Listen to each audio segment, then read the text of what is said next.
Hi hello అందరూ బాగున్నారా? ఇవాళ నుంచి అయితే నేను ఖచ్చితంగా డిసైడ్ అయిపోయాను హెల్తీగా ఉండాలని.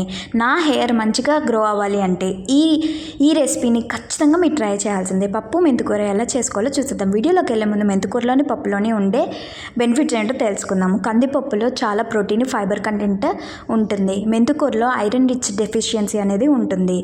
ఈ రెండు మన డైలీ లైఫ్లో తీసుకోవడం వల్ల చాలా ఉపయోగాలు అయితే ఉంటాయి. బ్యాడ్ కొలెస్ట్రాల్ని తీసి మంచిగా బ్లడ్ రెసిస్టెన్స్ని పెంచుతుంది.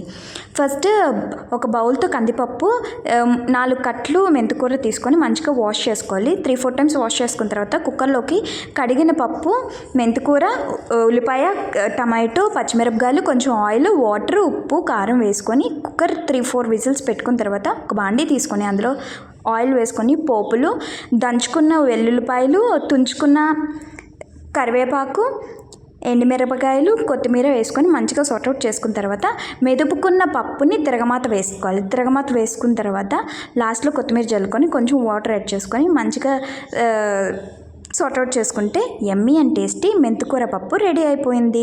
మన డైలీ లైఫ్లో ఆకుకూరలు, పప్పు తీసుకోవడం వల్ల చాలా హెల్త్ బెనిఫిట్స్ అయితే ఉంటాయి. నా వీడియోస్ కన్నా నచ్చితే లైక్